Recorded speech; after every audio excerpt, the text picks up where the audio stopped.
Why don't you believe in God? This is the question I'm asking. If believing in a God gives you comfort, so be it. For me, there is not a shred of verifiable proof of the existence of your God or any of the thousands of gods that are claimed to exist.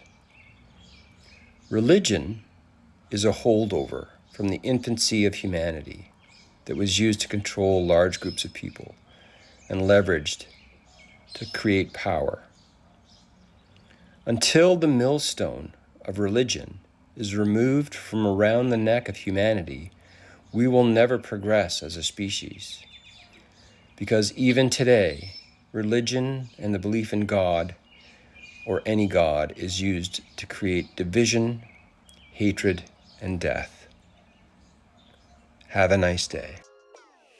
The original question is, why don't you believe in God? Let me start by saying I appreciate that this person takes the time to give a response. Let's look at what he says together. First, we're told that there isn't a shred of verifiable proof for God.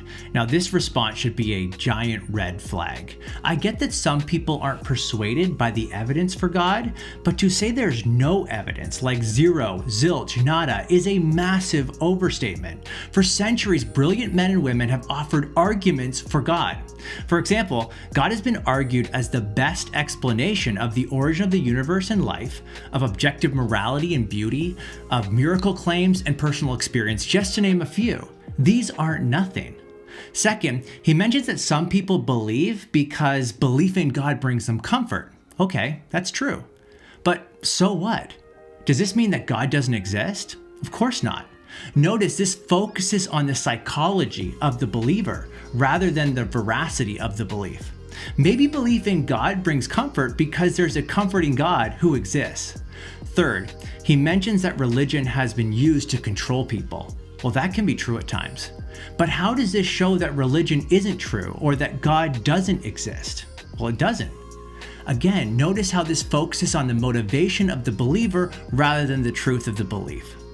By the way, when someone disqualifies a belief based on its origin or genesis, they have committed a genetic fallacy. Finally, he says religion needs to be abandoned to progress as a species.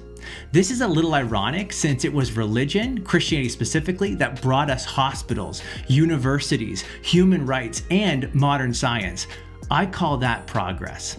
Have a nice day.